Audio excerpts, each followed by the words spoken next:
everybody, and welcome to the Light of Infinite Festival. That's right, a festival, an international festival filled with, I don't even know, hundreds of teachers and healers and speakers and musicians that my good friend Erez organized in honor of his mother. She should have the sweetest Aliyat Neshama. And what's so cool about this festival is that Erez brings some tremendous ancient wisdom to the modern, cool, funky, hip scene. So Erez, thank you so much for coordinating this. It's an honor and pleasure to share. For the next hour, we're gonna have some amazing story time. Can't wait to share with you. So just start with a little music, of course. It's still Rosh Chodesh here, the last few hours. So Chodesh Tov, that means wishing you we're in a new month on the lunar calendar, the month of Gemini. Happy birthday, Geminis. And just tune in a little bit. Yavo Shalom Aleinu, Yavo Shalom Aleinu, Yavo Shalom Aleinu, Ve'al Kulam, Yavo Shalom Aleinu, Yavo Shalom Aleinu, Yavo Shalom Aleinu, Ve'al Kulam. So just a little ditty to get us started, but why am I singing about peace? What's up with that, y'all? What does peace have to do with the Light of the Infinite Festival? Well, if the light of the infinite, if the infinite is the creator of the universe, well, the good news is the infinite is peace. And I have been working towards greater inner peace in my life, and so I thought I'll share with you how I've been arriving at it. So we'll start with prayer. Hi, God, thank you so much for this opportunity. Thank you for technology. Thank you for souls tuning in all over the world. Thank you for friends and community. And thank you for insights and clarity. And especially thank you for Rabbi Nachman, because he is the inspiration and source of our lesson today. Okay, so here's the thing. I don't know about you, but I love when people tell me stories. And actually, I really love when people read me stories.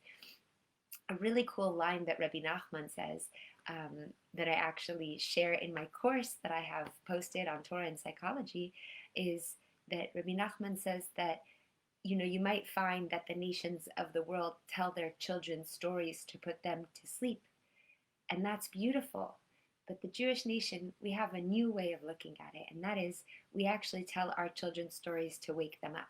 So Jewish, not Jewish, whoever you are, we love you. And I want to tell the story to wake up our souls. Okay, so origin of the story. Why do I want to share it?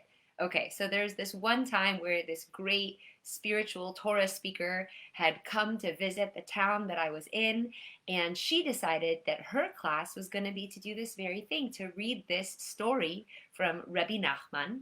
And when I heard her reading this story, my face was getting redder and redder, and I was getting more and more embarrassed because I felt like this woman was sharing the Torah of my life, the story of my life with everybody publicly, my most embarrassing things. I felt like just by the fact that she was reading the story, I was exposed. That was it, and I couldn't believe it.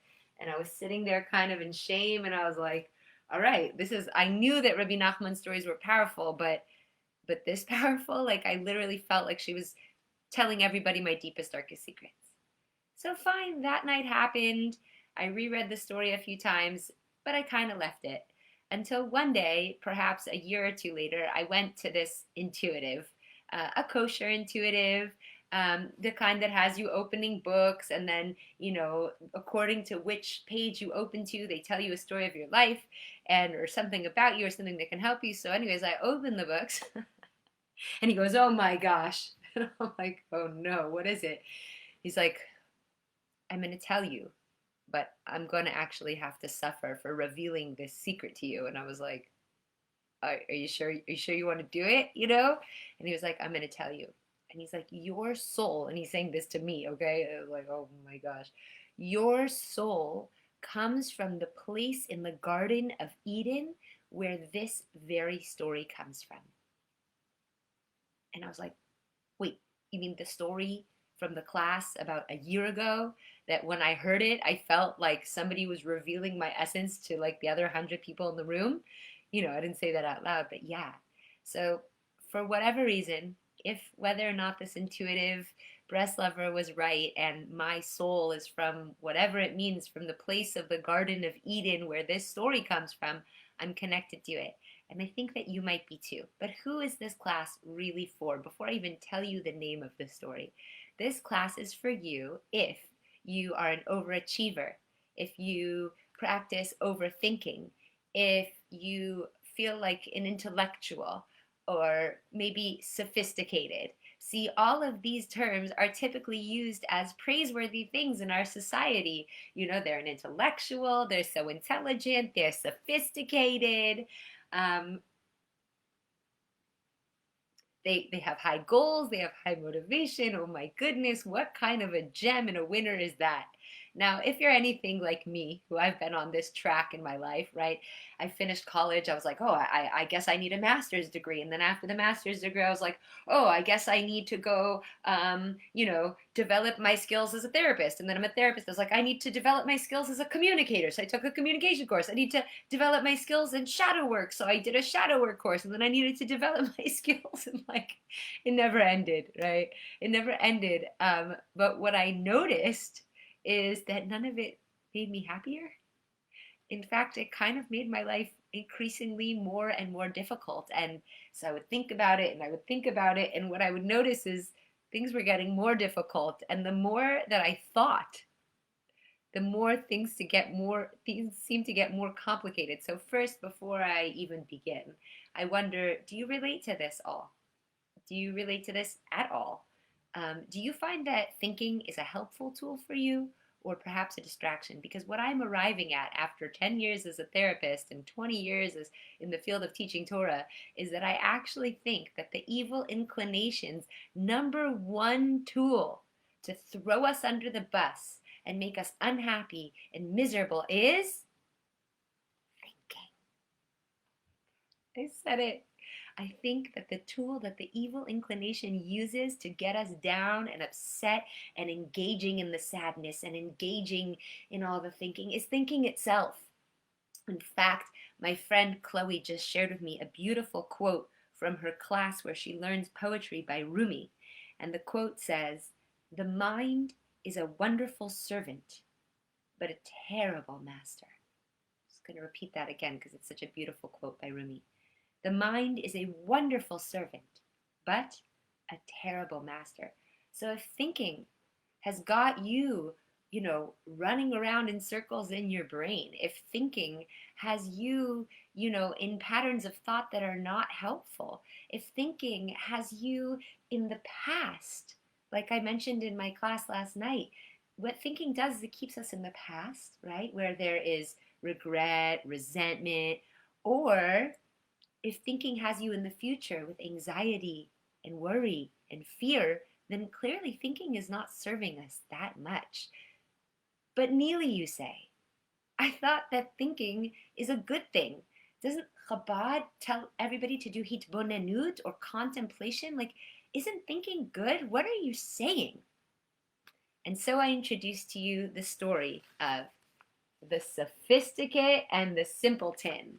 The Sophisticate and the Simpleton is one of Rabbi Nachman's most famous stories. It's long. It's going to take us the entire hour to read it.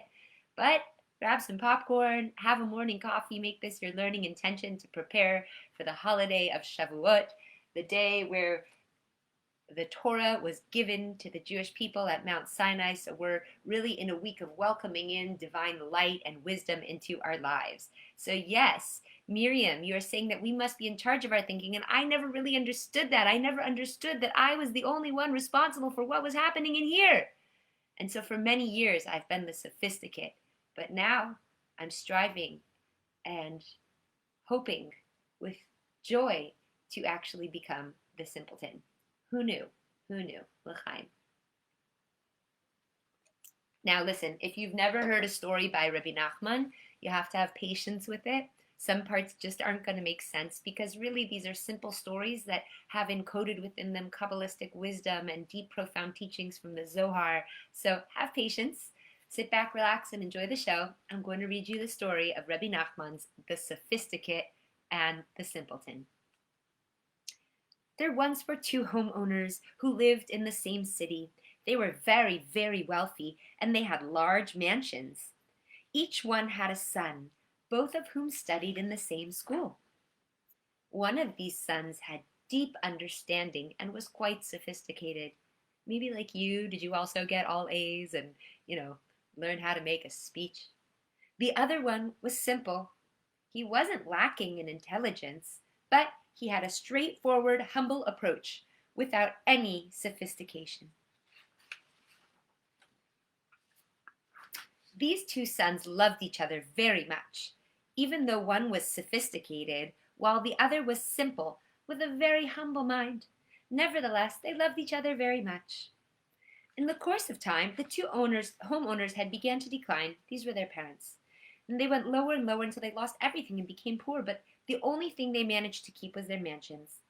Meanwhile, the sons were beginning to get older, so their fathers said to them, "We don't have the means to support you, so do whatever you'll be able to do." The simpleton went and learned the trade of a shoemaker. The sophisticate, however, felt that he had deep understanding and did not want to occupy himself with such simple work. He made up his mind that he would go out to the world and see what he can do. Anyone ever done that before? Whoever had a job opportunity, but you're like, oh, but there's a job opportunity in the state over, in the country over, and I'll be so sophisticated if I go travel Europe. He went to the marketplace and strolled around. He saw a large wagon with 4 horses in a harness rushing through. He called out to the merchants, "From where are you?" "From Warsaw," they replied. "To where are you heading?" "To Warsaw." He asked them, "Maybe you could use a helper." They saw that he was bright and diligent and found this pleasing. They took him on and he went with them, serving very well on the road. However, he considered himself quite sophisticated, and when they came to Warsaw, he decided, well, now that I'm in Warsaw, why should I be bound to them? Maybe there's something better. Maybe there's a better place. And I wonder, and I ask you, do you often stop and think, maybe there's something better, a way I can maximize this, go bigger? I will go and see what I can find. He went to the marketplace and began to seek information. He asked people who had brought him there, and at the same time, he looked to see if he could find a better situation. Now note, when we're consistently seeking a better situation, we're actually in the presence and the vibration of lack. So, he was told that the people who had brought him were honest men and it would be good to stay with them. However, one might find it difficult since their business takes them to very distant places. So he went further and he saw the shop clerks going to the market. They seemed very elegant, and they went about their fairs with their hats and their long pointed shoes and other elegant mannerisms in dress and bearing. This refinement appealed to his sense of sophistication and intelligence, and also does not involve leaving one's home. So he went to the men who had brought him there and thanked them and told them he no longer felt comfortable remaining with them. His work for them along the journey would be in exchange for having brought him there. So he then took a job with a shoekeeper. It was customary that new employees receive very low wages and do very hard work, and only then he could be promoted to higher positions. The employer made him do hard work. He was sent to lords, carrying merchandise. He would strain himself, carrying large bolts of cloth under his arms. The work was burdensome for him. Sometimes he'd have to even carry things up many flights. The work was very hard for him. Being a philosopher, he made up his mind. Why do I need such work? The main reason a man works is so he'll be able to get married and earn a living. But this is not my concern now. I have plenty of time for this in the future. The best thing for me now would be to travel all over the world. I can go to different lands and enjoy different sights. Now, if anyone else is like, oh my God, Ashamnu Bagandu, how guilty could I be? This is my story. 10 years ago, I had, every opportunity to root and ground, and I was like, I need to travel everywhere. I'm just going to chase glory. I didn't realize I was doing that. But anyways, he went to the market and saw merchants traveling on a large coach. He asked them where they were going. To the Gorna. Would you take me there? Sure. So they took him along and they went there. From there they traveled to Italy. Did that one. And to Spain. I had to do that one, right? Doesn't every sophisticated person go? Years passed, and since he had visited so many countries, he had become all the more sophisticated. Who else is guilty? Finally, he made up his mind. Now is the time to set a goal for myself. He began to philosophize about what sort of occupation to pursue. He decided that it would be very good to learn the trade of a goldsmith. It was very pleasant, prestigious work and required great skill. And it was also very lucrative work. So, with his intelligence and his philosophical inclination, it did not take him many years to master this craft. And at the end of a quarter of the year, he had mastered everything in this craft, and he had become very highly skilled. In fact, he was more of an expert even than the master who had taught him. Anyone else tend to excel in what they do? Perhaps even so much so that you look at the person who taught you and think, I can kind of do this. Anyway, so he began thinking about it. He was great at thinking. And even though I have this skill, it's not enough. It might be prestigious right now, but at another time, some other skill might be more prestigious. Therefore, he apprenticed himself to a gem cutter. Gaining more skills and talents. Anyone else know people like this, taking more courses, getting more certifications? As a result of his great intelligence, he mastered this craft in a relatively short time, in the quarter of a year. Still, he philosophized about his situation. Although I've mastered 2 skills, it's possible that there would come a time when neither of them will be very valuable. The best thing would be for me to learn a profession that's always valuable. Pondering this with his intelligence and philosophy, he concluded that he should study medicine. This was something always necessary and important. In order to study medicine, one had to study Latin and know how to write it. One also had to study philosophy formally. With his intellect, he mastered all of this in a quarter of a year. He thus became a great physician and a philosopher, expert in all areas of wisdom. But the world, it sort of seemed to become like nothing to him.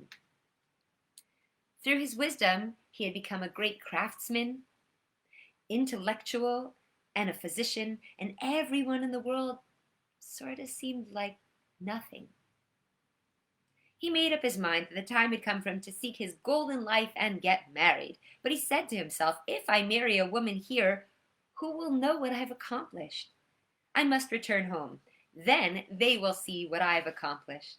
I left as a young lad, and now I have attained such greatness. He therefore headed home. However, he was very miserable along the way, since he was so sophisticated that he could not find anyone with whom to speak. Now just maybe think with me, if you're that overachiever, that intellect, you go to a party and you're like, oh, everyone is so blithe and pithy. I don't even know if those are words, but like, that vibe where it's like, why isn't anyone on my level? Or like, is there anyone here that is like good enough? Okay, that sounds like very LA and silly, but like, if we're being honest with ourselves, like maybe those of us who associate with this like sophisticated attitude can uncomfortably vibe a little bit. So he was also very unhappy because he couldn't find the kind of lodging he desired, and he suffered greatly. Now, let us set aside the story of the sophisticate and tell the story of the simpleton. And yes, Randy, you know where this is going. The simpleton had learned the trade of a shoemaker. Since he was simple, he had to study very much to master it, and even then, he wasn't very expert in the craft. He got married and he earned a living from this work. However, he was simple and not an expert in his craft, so his livelihood was very meager and limited. Since he had limited skill, he had to work constantly and did not even really have time to eat. As he ate, he made a hole in the awl, and then he would draw a thick sewing thread that's used by shoemakers, and he would pull it in and out, and then he would bite off a piece of bread and eat it, and throughout all of this, he was actually very happy. He was filled with joy at all times. He had every type of food, drink, and clothing in his mind. You see, He would say to his wife, "My wife, give me something to eat." And she would give him a piece of bread, and he would eat it. Then he would say, "Give me some soup with groats." And she would cut him another slice of bread. He would eat it, speaking highly of it, saying, "How nice and delicious this soup is." He would then ask her for some meat and other good food, and each time he asked, she would give him a piece of bread.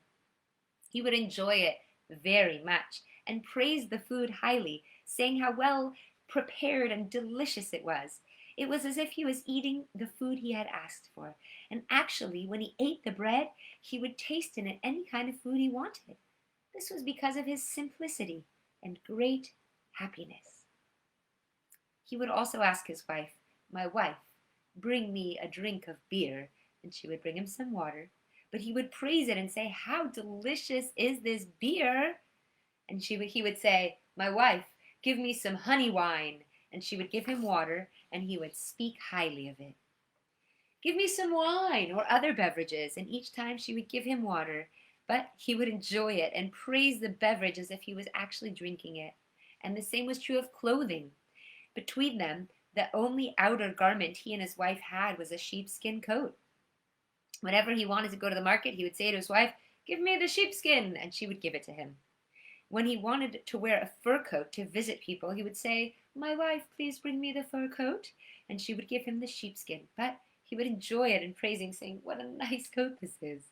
When he needed a caftan to go to synagogue, he would ask her, "My wife, give me the caftan," and she would give him the sheepskin, and he would praise it. "What a nice, beautiful caftan this is." Similarly, when he needed a silk coat, she would give him the sheepskin. He would enjoy it and praise it. "What a comfortable silk coat." And this was true no matter what happened. The simpleton was always filled with happiness and joy for whatever he had, because he wasn't always thinking about what could be better or what could be bigger or how he was perceived. He was just tuned into the present moment without all that thinking, and happy and grateful. Now, since he had not completely mastered his trade, when he finished the shoe, it was actually very highly of it, deriving much enjoyment from his handiwork. He would say, "My wife, what a beautiful, wonderful shoe this is. How sweet this shoe is. This shoe is sweet as honey and sugar." Maybe he even thought to himself, "Wow, I'm proud of myself," or "I did a good job today." You know, they say that the opposite of perfectionism is good enough. That's not part of the story. But sometimes she would answer him, "If that's true, how come other shoemakers make 3 gulden, that's an amount of money, for a pair of shoes, but you only make 1 gulden and a half?" And he would answer, "What do I care about that? Their work is their work, and my work is my work." In other words, he was so simple, he didn't even engage in comparison, which we know is completely false, since we're all on completely different tracks, and Hashem is in control. He said, "Why must we speak about others?" He would continue, "Let's think about how much clear profit I make on this shoe." He's seeing the good in it. "The leather costs so much, the glue and the thread so much, and the other things so much. I also have to pay a certain amount for the tongues. Therefore, I have a clear profit of 10 groschen. And as long as I have a clear profit, what do I care?"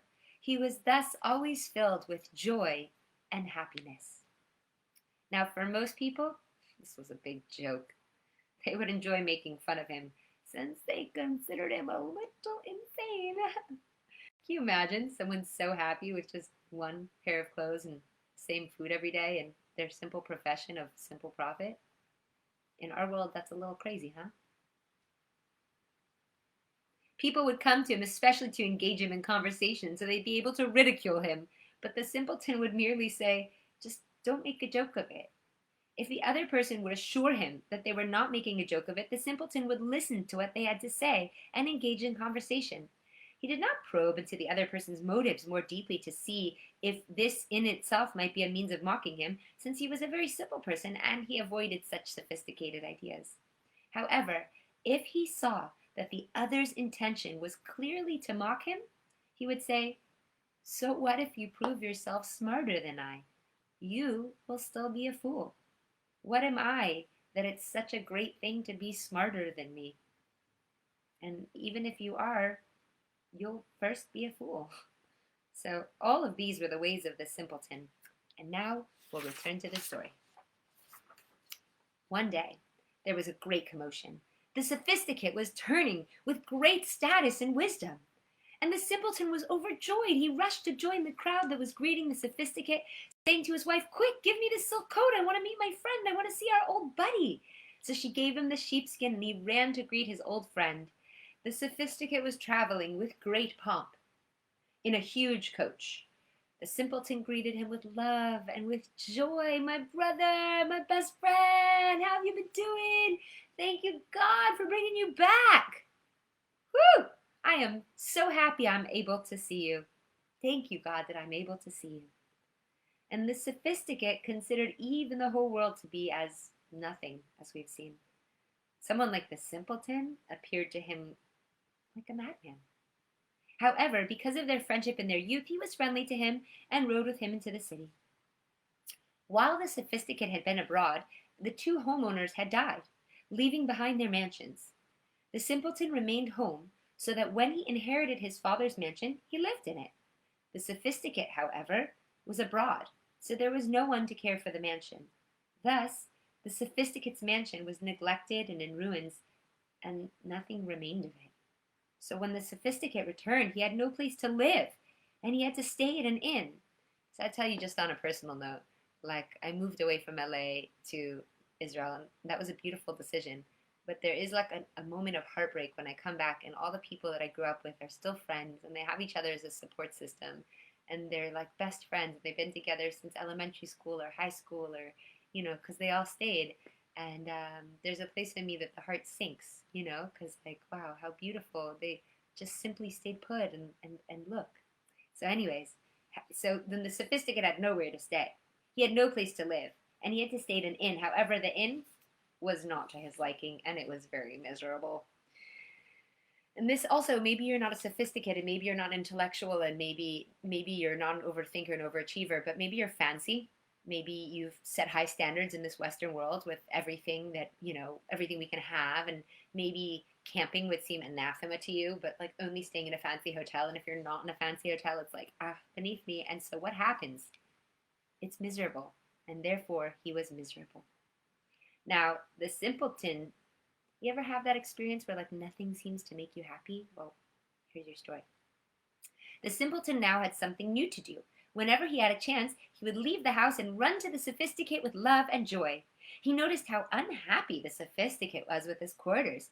So the simpleton said to the sophisticate, "My brother, come to my house. You could stay with me. I'll move all my belongings into one corner, and you can have full use of the rest of the house."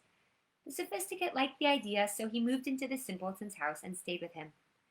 But the sophisticate was always miserable, because it became known that he was very brilliant, as well as a very fine craftsman and a very highly skilled physician. So one day, a nobleman came and commissioned him to make a gold ring. He made a very exquisite ring, engraving it with detailed images. Now, the pattern engraved on the ring was an exquisite tree. However, when the nobleman came for it, he was not pleased at all with the ring. The sophisticate was very miserable, since he knew that if he had made such a ring with a tree in Spain, it would be very precious and highly regarded.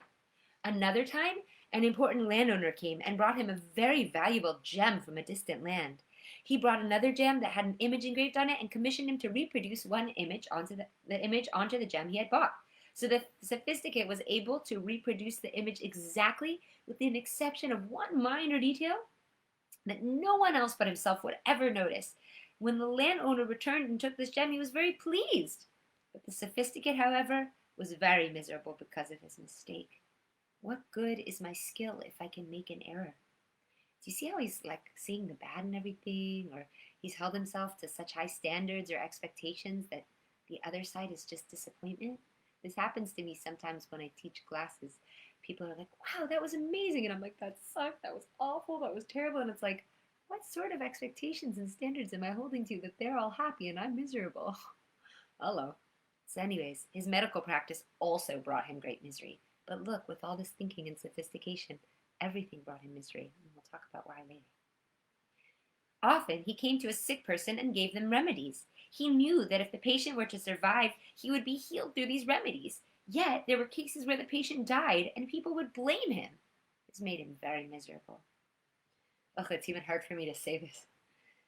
On the other hand, there were cases where the remedies that he gave his patients were effective and they recovered, and in such cases, however, people would say that it was just a chance occurrence and the patient would have recovered without this treatment, and the sophisticate was therefore always full of misery.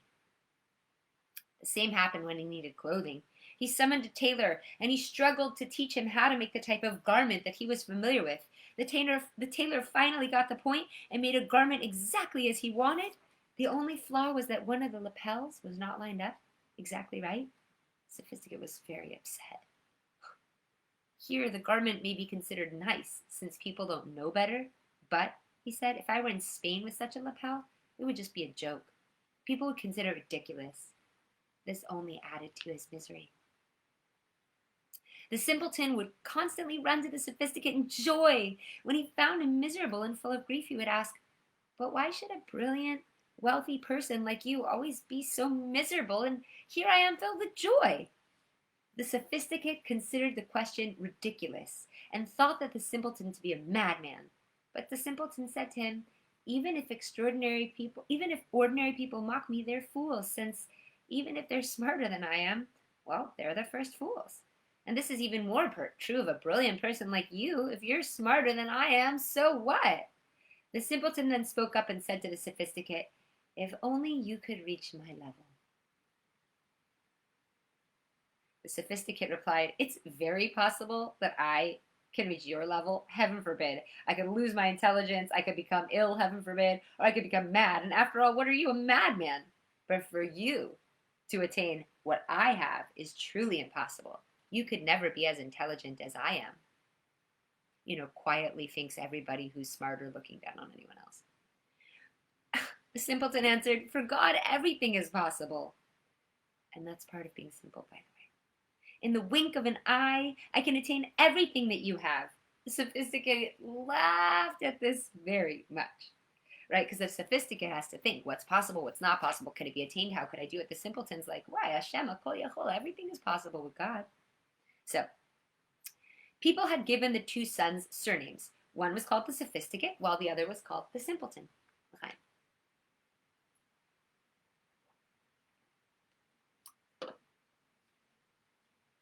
Of course, there are many people in the world who are sophisticated or simple. However, in their case, these traits were very obvious, and since both of them came from the same place, and since they had both studied together, and then one had become sophisticated, while the other had just stayed very, very simple. So there was a royal registry where everyone is registered by his family name. Here, one son was registered as his surname, the sophisticate, and the other, the simpleton. So once the king was reading the royal registry and saw the names of the two sons, one recorded as the sophisticate and the other as the simpleton. He found it very remarkable that these two should be called the sophisticate and the simpleton, and he very much wanted to see them. The king considered the situation. "If I send an unexpected message that they should come to me, they'll be terrified. The sophisticate may not even be able to answer my questions, and the simpleton might be so afraid he'll just lose his mind." So the king decided to send a sophisticated messenger to the sophisticate and a simple messenger to the simpleton. There was, however, a problem in finding a simple person in the capital city where most people are very sophisticated. But there was one person who was especially simple, the man in charge of treasuries, because it's not desirable to put a sophisticated person in charge of treasuries, since he could use his sophistication and his shrewdness to embezzle. Therefore, a particularly simple man was placed in charge of the treasuries. So, the king summoned a sophisticated man and the simple man who was the treasurer and sent them to the two sons, and he gave them each one letter.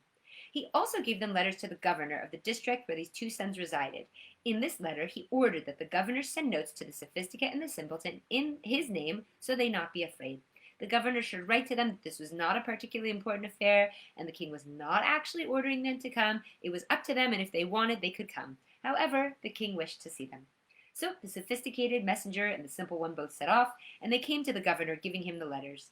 The governor asked them about these two sons, and he told them that they had been informed that the sophisticate was extraordinarily brilliant and very wealthy, and the simpleton, on the other hand, was extremely simple, and he used a sheepskin for whatever garment he needed. So the governor decided that it would certainly not be proper to bring the simpleton to the king in a sheepskin, so he therefore had proper clothes made for them and placed them in the simple messenger's coach. He gave the messengers the letters and that the king had ordered. The messengers continued on their journey and arrived. The sophisticated messenger gave his letter to the sophisticate, while the simple messenger gave his letter to the simpleton. As soon as the simpleton got his letter, he said to the messenger who delivered it, I don't know what the letter says. Can you read it for me, please? And he says, of course, I'll tell you what it says. The king wants you to come to him. The simpleton's like, you're not playing a joke on me, are you? He's like, it's absolutely true. I'm not joking at all. The simpleton was overjoyed. Wow, something to celebrate. He ran and told his wife, my wife, the king has sent for me. Why? Asked the wife. What reason could he have possibly sent for you? But the simpleton didn't even care to think about it, didn't have time to answer. He joyfully rushed out and immediately left with the messenger. When he got on the coach, he found the clothing there, and this made him even more happy. He was just happy for every little thing he had, every little blessing. Meanwhile, the governor was accused of a crime, and the king had him removed from his position. The king thought it over and decided that it would be best if the governor was also a simple person, who would not know of sophistication and deceit, and would therefore run the country truthfully and honestly.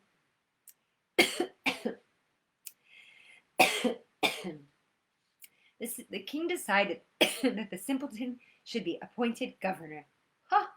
He sent orders that the simpleton for whom he had sent should be the new governor, and since he had to travel to the governor's capital, the king ordered the people be stationed at the city's gates, and as soon as he arrived, he should be stopped and crowned as governor. Wow! The people did this. They stood at the gates, and as soon as the simpleton passed through, they stopped him and told him that he had been appointed governor. You're not playing a joke on me, said the simpleton. Of course we're not joking, they replied. The simpleton immediately accepted the position of governor with full authority and power. Now his fortune was on the rise, and good fortune adds to one's intelligence. He therefore achieved some additional understanding. Nevertheless, he made sure not to use any of this sophistication, but behaved with simplicity as he always did. He ruled the land with simplicity, with truth and honesty, without any corruption whatsoever. Ruling a nation does not require great intelligence or sophistication. All that is needed is honesty and simplicity. When two people came before him to seek justice, he would declare, you are innocent and you are guilty. It would be a very simple verdict without any ulterior designs or motives. He thus governed honestly, and the people loved him very much. He also had advisors who truly loved him. Out of love, one of the advisors reminded him that he would eventually be summoned to the king. After all, he said, the king has already sent for you. Furthermore, the governor must customarily present himself to the king. Although you are very honest and you're ruling the land without any corruption, the king usually steers the conversation away from these issues and begins to discuss intellectual ideas and foreign languages. So it would only be proper and respectful if you were to be able to reply to him. So therefore, it would be good if we could just teach you a few different intellectual ideas and foreign languages. Simple man found this an acceptable idea. What harm can it be in learning intellectual ideas and languages, he said. It then crossed his mind that his friend the sophisticated had told him that it would be utterly impossible for him to attain his achievements, but here he'd already attained his knowledge. Nevertheless, even though he already knew all sorts of intellectual ideas, he did not make use of any of this sophistication. No. Rather, he ruled with simplicity, just as he had originally. Afterwards, the king sent a message for the governor to come to him, and the simpleton went to him. The king began by discussing running the government. He was extremely pleased. He saw the simpleton was ruling with truth and honesty without any falseness or corruption.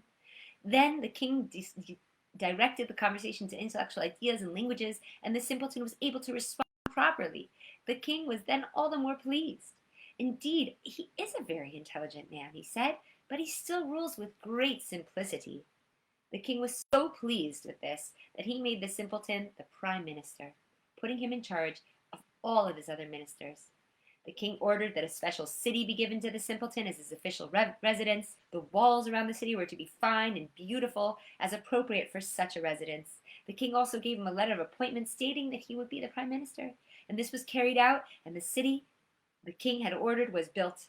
The simpleton went there and accepted his position with full authority and joy. Meanwhile, the sophisticate received his letter from the king. He replied to the sophisticated messenger who delivered it, "Wait, spend the night here. We'll discuss the matter after I've thought about it, and we'll make up our minds." That evening, the sophisticate made a great feast for the messenger. During the meal, the sophisticate used his intelligence and philosophical discipline to analyze the message. He spoke up and said, "What does this really mean? Why should such a king send for such an insignificant person as me? Who am I that the king should send for me? The king has his power and prestige. Compared to such a great awe-inspiring king, I'm lowly and despicable. How can the mind reconcile the fact that such a king would send for an insignificant person like me? I mean, I may be intelligent, but what am I compared to a king?" Look, again, comparison, not seeing himself as enough.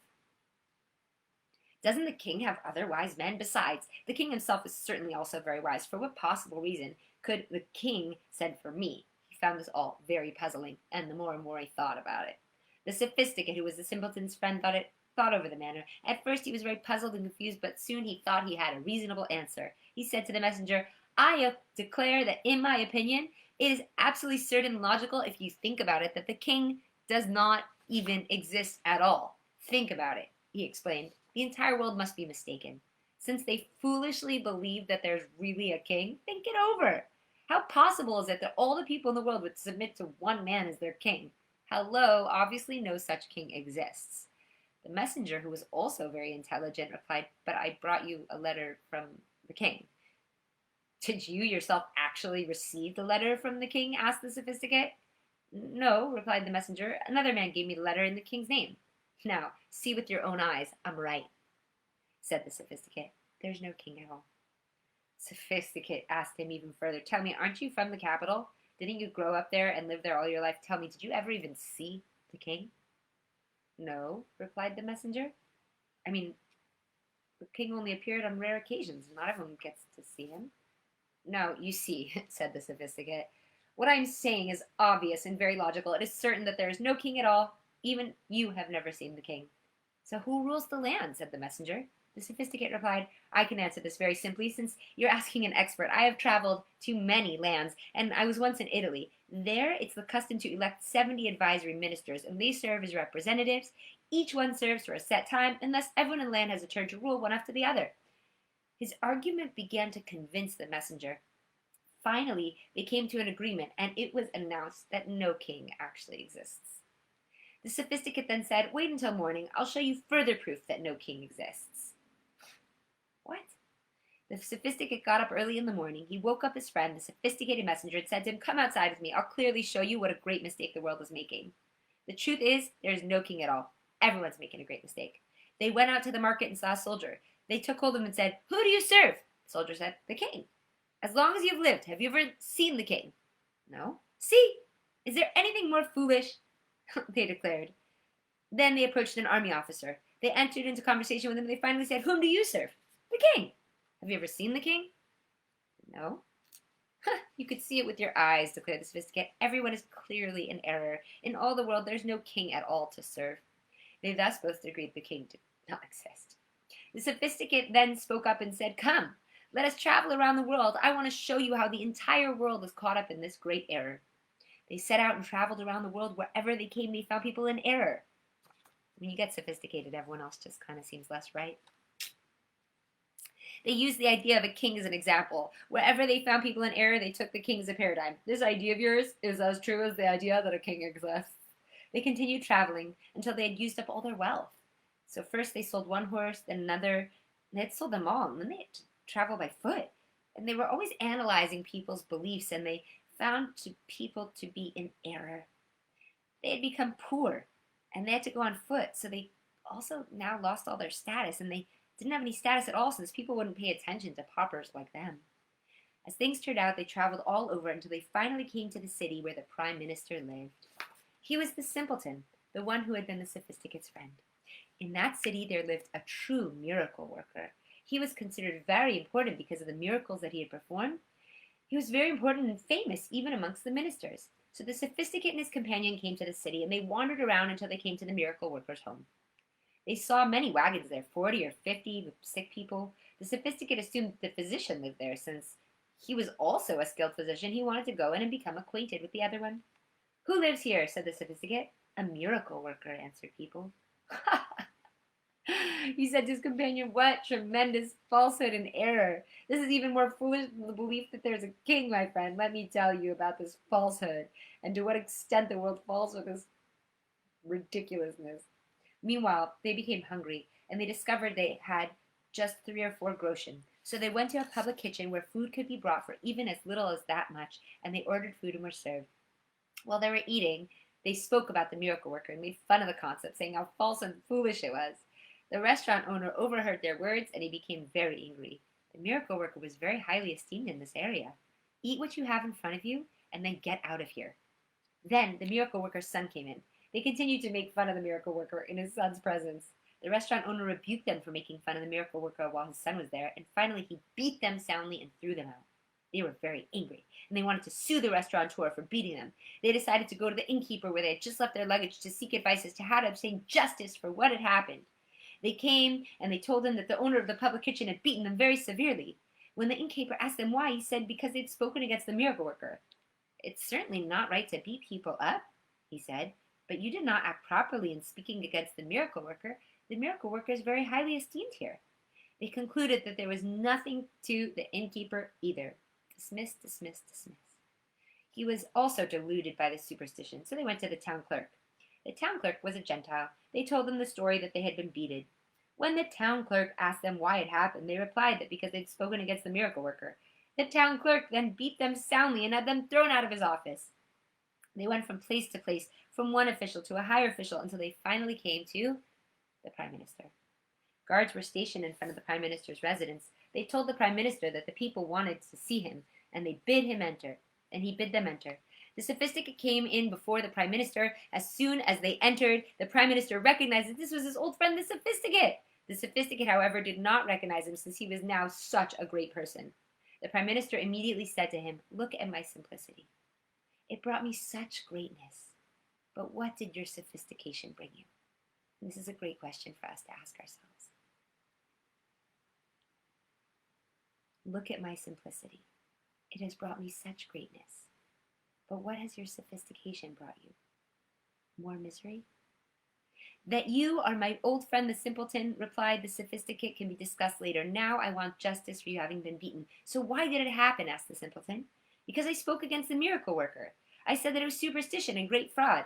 The simpleton, who was the Prime Minister, spoke up and said, "You still hold by your sophistication? See, you said that you could achieve what I have very easily, but I would never be able to attain what you have. But I difficult for you to achieve my simplicity." Nevertheless, since the simpleton knew him from a long time ago, he ordered that the sophisticate be given clothing, and he invited him to eat with him. During the meal, they began to converse. The sophisticate began to argue his case that there's no king. The simple Prime Minister rebuked him. "I myself have seen the king." The sophisticate laughed and asked, "Are you certain that was the king? Did you really recognize him? Do you know if his father and his grandfather were kings? How do you know that he was really the king? People only told you that he was the king. They fooled you with their lies." The simpleton was very, very angry about what the other was saying, denying the king's existence. In the middle of this, someone came and said, "The devil has sent for you." The simpleton began to tremble very, very much. He ran and told his wife that he was very much afraid, since the devil had sent for him. His wife advised him to send for the miracle worker. When they sent for him, the miracle worker came and gave him amulets and other means of protection. He said, "Now you have nothing to fear." He had great faith in this. Later, the sophisticate and the simpleton were sitting together, and again, the sophisticate said to him, "Why are you so frightened?" "Because the devil has sent for us," replied the sophisticate. The sophisticate laughed and said, "What, do you really believe in the devil?" "Well, who then sent for us?" asked the simpleton. The sophisticate spoke up and said, "It was most probably my brother who's trying to see me. He sent for me with that pretense." "And how did he get through the guards?" said the simpleton. "He must have bribed them," said the sophisticate. They purposely lied and said they did not see him. In the middle of this conversation, someone came again and said, "The devil has sent for you." The simpleton was not afraid at all, since he had protection and trust, and the miracle worker had given him. "Now what do you say?" he declared to the sophisticate. "Now what do you say?" I have a brother who's angry with me, the other answered. He's just pulling a trick to frighten me. He stood up and asked the one who would come for them, what does the one sent for us look like? What does his face look like? What color hair does he have? He asked a few more similar questions. The messenger gave a description. This is the exact description of my brother, said the sophisticate. So will you go with him? Said the simpleton. Sure, replied the sophisticate. Just give me a few soldiers and an escort so he won't harass me. The simpleton provided him with an escort. The sophisticate and his companion went with the messenger who had come for them. Soon the soldiers returned. Where are the sophisticate and his companion? Asked the prime minister. The soldiers replied they did not know, since the two had vanished. You see, the devil had captured the sophisticate and his companion, and he had brought them to a quicksand bog. The devil sat on his throne in the middle of the bog, and he threw the sophisticate and his companion into the mud. The bog was thick and sticky like glue, and they could not move in it at all. When the devil and his cohorts began to torture these two sophisticates, they screamed out, Fiends! Why are you torturing us? Does such a thing as a devil really exist? You're fiends and you're just torturing us for nothing. You see, the two sophisticates did not believe in the devil. They thought they were just wicked people who were torturing them for no reason. You know, when we're in our misery and in our upset, it's so easy to not realize, like, where it's coming from, you know. But the more we're in disbelief and in doubt and in question and intellectualizing, the thicker the fog and the bog sand gets. The two sophisticates remained in the bog and they tried to analyze their situation. What does this mean? They said. These are common hooligans. We argued with them once and now they're torturing us so much. The two were tortured and suffered many years, and for anyone that knows what it's like to be an intellectual or sophisticated or so very overachieved, you suffer for many years because it's always pursuing glory and it never is good enough and it's never going to look good enough in the other's eyes. And even if it looks good in others' eyes, is it good enough for my eyes? The two were tortured and they suffered for many years. All this thinking, so much thinking. One day, the simpleton was walking in front of the miracle worker's house. He remembered his friend, the sophisticate, and he went into the miracle worker. He bowed to him as nobles do, and he asked if it would be possible to see the sophisticate and free him. Do you remember the sophisticate? He asked the miracle worker. The devil sent for him and carried him away. Since that day, I never saw him again. Yes, I remember him. The simpleton asked him to show him where the sophisticate was and to free him. Certainly, replied the miracle worker, I can show you where he is, and I can free him. But no one can go except you and me. So they went together. The miracle worker did what he had to do, and they came to the place. They saw the two sophisticates lying in the thick mud and the quicksand. When life starts to feel heavy and not light and easygoing. The prime minister rebuked him. You're still immersed in your sophisticated ways? You don't believe anything. You're trying to tell me that these are human beings, but here's the miracle worker who you denied. He's the only one that can free you and show you the truth.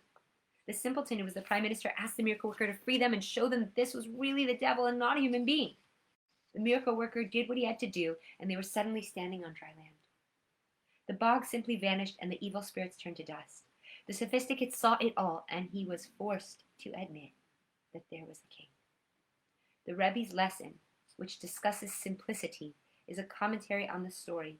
It teaches that the object of, here we say Judaism, but for anyone watching, connecting to God, is not sophistication and chasing glory and titles and power and pride, but rather simplicity, straightforwardness, honesty, truth, and joy for all the myriad of infinitude, miracles and blessings that are happening to us in every moment. After telling this story, Rabbi Nachman declared, if a prayer is not said properly, it's a triangular shoe. Now that's vague and mysterious. We'll leave that for whoever can do in-depth study. Think about the story itself. A person can have bread, water, and sheepskin and have a better and happier life than most of the sophisticated and wealthiest people in the world, since the latter always tends to be miserable. In the end, things turned out the best for the simpleton, who was always satisfied with what he had and was constantly cheerful. But the one who was sophisticated, thought too much, and was always troubled, he was constantly miserable. He never enjoyed life, and in the end, he can be totally destroyed. His only hope is that the simpleton will have pity on him and help him. Besides this, the story also contains very deep mysteries. Throughout these stories are the great mysteries of the Torah, of the Bible. So, for anyone that was with us for the whole story, Mazel Tov, we made it through. Congratulations. For anyone that came in the middle, I encourage you to start over. This is one of the most profound stories of our lives, and it begs us to question our motives, our ambitions, our desires. It begs us to take a moment and see if all the misery or sadness, heaviness that we might be feeling, or just a lack of pride in ourselves, or a desire for simple happiness that seems so evasive, has it been eaten up by the power of what we said is our mind? From this quote from Rumi that we said, that the mind is a wonderful servant, but a terrible master. If the mind is in charge and it's running spin cycles on you, and it has you thinking, again, like we said in the beginning, thinking keeps us in the past, in regret or resentment, or in the future in fear, worry, and anxiety. That's like hanging out in that quicksand. It's always feeling heavy and it's never good enough. And then all that sophistication, what has that done? It's stolen our joy and our trust and our belief and our faith that everything is perfect. If you're watching this and you're going, but I love my sophistication and I love learning and I love my intelligence and it's so inspiring to learn, it's true. But the truth is, much as learning is wonderful, it's only wonderful if it's resulting in greater joy and simplicity. If it's making things more complicated, why are we doing it anyways, right? My teacher, Elizabeth Bast, and I've said this a few times lately because it's been the Torah of my life, said that when we're present, not because that's when we're not thinking, when we're present in the moment, the archives of the universe are present at our fingertips. When we're present, we're actually tuned in and connecting with God. It's a very simple blessing that we can achieve through simplicity. When we're here now, then we're here with God. And then we can just be grateful for the lungs that are breathing within my chest, and the brain that is still working within this skeleton, and these hands that work without me even commanding it, and the fact that I'm standing on a ball of water floating in space, hurtling 500 miles in air while spinning through an infinite universe. The miracles if we just get simple. For the light of the infinite to truly shine, maybe we want to just tune down that thinking a little bit and uplift the simple joy and faith, and check in and ask ourselves, am I pursuing glory for my ego, to have more advanced thoughts so I could be better than somebody, God forbid? Or can I pause and say, hey, the deepest work I can do right now is just to be simply present and simply grateful and simply joyful, because what better service of God could we do than to be in simple joy and trust of the King? So thank you so much for tuning in with me. I hope that you enjoyed the story of the sophisticate and the simpleton. And if you, like me, spent many years trying to overachieve and prove yourself, it's really just coming from a place of lack of self-love. And there's a better alternative, which is packing yourself full of pride and love for everything you've done so far. And may that be encouraging to continue in the ways of being in joy and bliss and presence and pride and happiness with our simple accomplishments, and gratitude and joy for the clothes and the food and the friends that we do have.